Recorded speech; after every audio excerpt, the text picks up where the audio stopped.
And it is an absolute honor to begin the process of transferring those trademarks over to you because you deserve it, you created it, and you've created something very, very special for our community. So, hey, look, we ready to roll. Let's go, man. Hey, man, look at here. This Tendernism. Boy, I'm finna really y'all. I'm finna have some fun. I'm finna tenderize the United States. And I say one thing to that.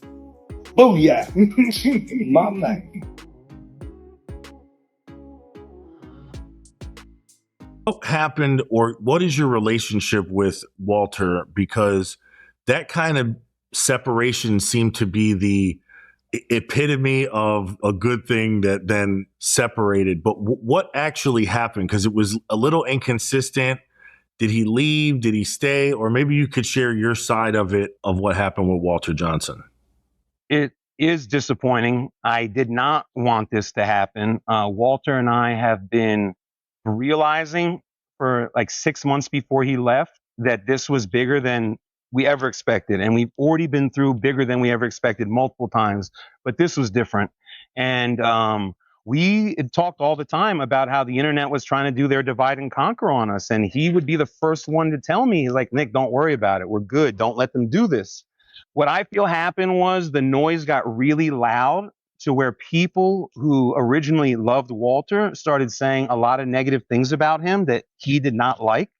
And we were sticking through it and we were fighting through it together. And about 2-3 weeks before he left, he called me one day asking a question about one of the videos that someone had edited and made me look like I said something about him. And I was like, Walt, you were sitting right next to me.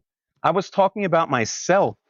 They're trying to make it seem like when I said that this guy started with 0 and I'm doing this, they think that I'm talking about you. I've said this in other interviews that I started with 0. This isn't the first time I said it. He's like, all right, man, whatever. I'll see you later.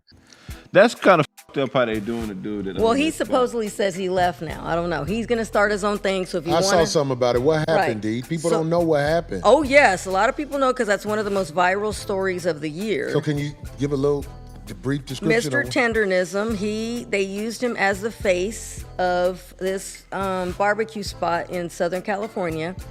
And apparently, if you look at it, the spot is owned by Caucasians, or I don't know what their background is. I think they're Armenian or something like that. Yeah.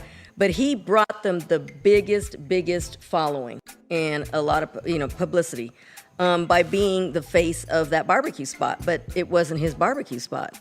Anyway, so he's now since left because it just brought too much negative stuff towards him, poor fella. So, and he's older too. So next time I saw him, everything was kind of okay. But the long and short of it, my feelings is the outside noise got really loud. He didn't like it, and we tried to fix it on our own. And outside of that, I can't speak to it anymore. That's really a Walter question.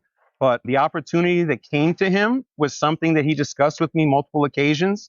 And I told him that I thought it was good for him, but I didn't think it was good for Destination. I actually even felt like, again, we were close like that and we built a lot together. So I feel like I had, the right to say this to him. I actually thought that it might not be as good to do this, his new opportunity, because of what we had at Destination. And we hadn't even scratched the surface yet. We had so many things on the horizon that were really special. And as soon as he left, those things almost disappeared immediately. I'm gonna get out the car real quick. There's no line. The very first time that I ever came here, it was right around this time. It's Saturday, March 7th. It's about 1:45 right now. And the very first time I came here right around this time. It was on a Saturday. The line was all the way to this dentist place that's like over my shoulder over here. And when I saw that, I just drove right through the parking lot. I'm like, dude, I'm not about to, sit in that line. And here we are, Saturday. Saturday, 1:45. Absolutely no line. And I'm really happy for him. I see him doing a lot of cool things and a lot of people showing him love and respect. And I wanted that for him and us, but for him especially. Even when he told me that he wanted to leave, and I said, I don't think it can work if you leave doing what you're currently doing for Destination. But I think this is a blessing for you that after the 5-6 years that we've known each other, that you can take the word Tendernism and go out on the road and build something for yourself, 100% for you. And it is an absolute honor to begin the process of transferring those trademarks over to you because you deserve it, you created it, and you've created something very, very special for our community. So, and look, we ready to roll. Let's go, man. Hey, man, look at here. This Tendernism, boy. I'm finna really y'all. I'm finna have some fun. I'm finna tenderize the United States. And I say one thing to that. Booyah. My thing. And I thought that was a great thing, you know, all the time. Everybody's talking about percentages and ownership. And Walter not only was offered a percentage of this business, he was paid like an owner while he was here. Unfortunately, and this is a question you have to ask him, I've had papers drawn up for him to review and to decide whether he wanted to sign. It was everything we had ever discussed in our verbal agreement. And he never would follow through with signing anything. And I just felt like whatever it is about the way he is old school, he didn't trust paperwork. He didn't want to be on paper locked in anything. I don't know. Again, that's a question you have to ask him. But as far as I was concerned, what we had was really special. And when he told me he wanted to do what he wanted to do, I wished him well. And I said, listen, you leaving doesn't mean we can't still, you know, get along. Doesn't mean that you have to leave and people have to be mad that you're not with Destination. He's like, man, come on. That's crazy. He's like, you know, man, I'm Destination for life. And I was like, well, you know, we're really close and you know my kids and I just don't want them to have to deal with anything real. Before I even got this sentence out, he's like, man, stop. He's like, we're family. So the last thing I said to him that was a conversation we had before he made his announcement was, Nick, he's like, I'm going to go public. You know, hopefully I get on an interview with national attention. And when I do, I'm going to clear everything up. So I took him at that. And when he made his announcement, the way he did, I was really in shock because my feelings and everybody else's feelings was that he was fired, that he was treated poorly, and that he had to do what he was doing. And it was exactly the opposite.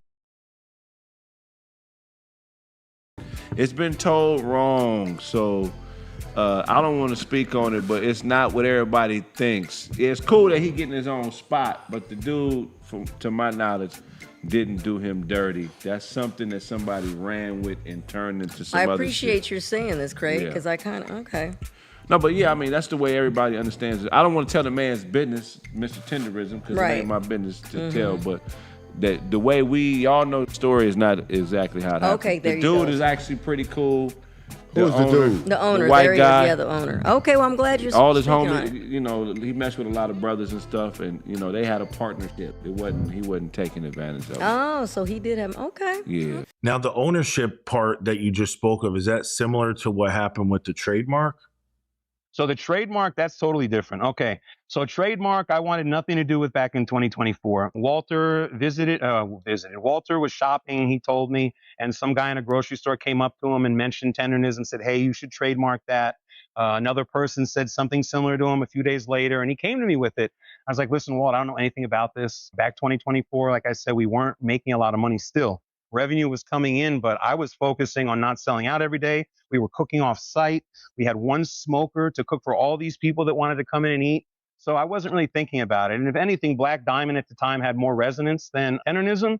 So to me, I was like, listen, Walt, I'm not really interested, man. If you want to try and do it, go ahead.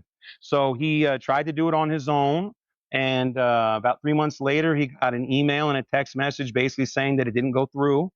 And I don't know when he shared that with me. He might have shared it when it happened, but only time I remember actually seeing it is he showed it to me on his phone and had me take a picture of it was about a few days after someone else had registered for Tendernism first. So I was only registering it for him. He was 100% aware of it. The attorney that I was working with recommended because of the person who'd already filed, it would be a lot easier to use Destination as the entity to get the trademark because of how we've used it. All right, y'all. Ultimately, we all want Mr. Tendernism to get his just due, right? Now, what I will say, though, is that regular business and old school thinking don't always go together. He tried to get the trademark himself. It didn't work. What you have to do in that case, if somebody is trying to undercut you and get the trademark, and you used it prior, you need proof, and then yours will win in the trademark office. The only way to do that is to tie it to the Destination Smokehouse business, and that way you can prove way before this person was like, I'm gonna jump on this, we've been doing this, and they'll retro it back. So that seemed like it was straight up. Then you got Craig Fax, who seems close to the situation, closer than most of us, that says, old boy was not treated wrong, but it made for a good story and a sympathy story for the whole GoFundMe. Like I said, ultimately, we want him to succeed, right? But did he have to smear dude's name for that to happen? Is dude perfect? No, he probably did some things wrong, but on the surface, I can't see exactly, unless you see some receipts. Now, he said he paid this man. If he showed them receipts, then it really looked crazy. But in terms of Walter crafting the story to get the support from the public, he know it's going to work. He old school. So if it looked like he got taken advantage of, the sympathy going to pour in. Who really knows, though? Maybe Walter will speak out about it. Hopefully he doing well. And let me know what y'all think in the comments, though. I appreciate y'all tuning in. Till next time. Second Take, we out.